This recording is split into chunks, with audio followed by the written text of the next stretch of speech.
Now, if you've clicked on this video, you may be considering whether you should study computer science at university in the UK or not. For those of you who don't know, I just finished my first year in computer science at the University of Bradford. Now, when I started in September, I had almost no experience coding, and I just didn't know what to expect, so a video like this would have been perfect at the time. Now, I should mention that your experience will depend on the university you go to, but for the most part, if you're in the UK studying computer science, I'm guessing they're very similar. So I'll just talk about a few things you can expect or to look out for in your first year. The first thing you need to do is to stop worrying. Everyone talks about how the first year is easy and you don't need to study much, and it's kind of true, but let me explain.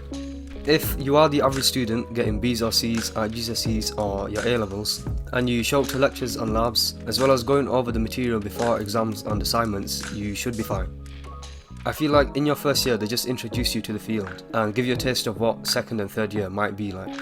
I don't want to downplay it and say that the first year was easy, but as long as you attend lectures and are actually committed to doing well, you should be okay. So yeah, you should probably stop stressing yourself out. Next, I'll talk about the material you might cover in your first year. Now again, this might depend on the university you go to, but for me, I had 2 semesters with 3 modules in each semester.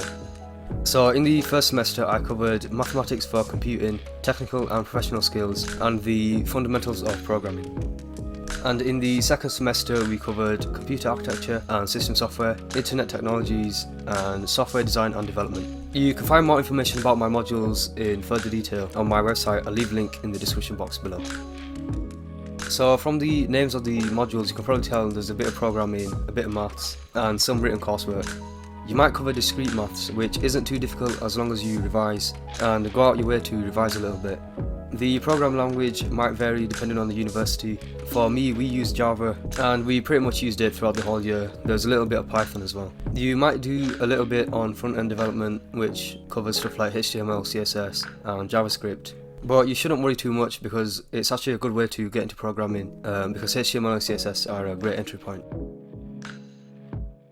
So yeah, I'd say that's pretty much it for this video. The overall message is there isn't too much you should be worried about. If you're the average student and you revise and do your part, you will be okay.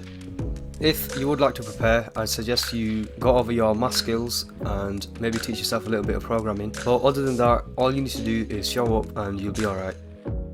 So that's it for this video. If there was something you wanted me to talk about but I didn't, just leave them in the comments and I'll try and make a video as soon as I can. Bye bye.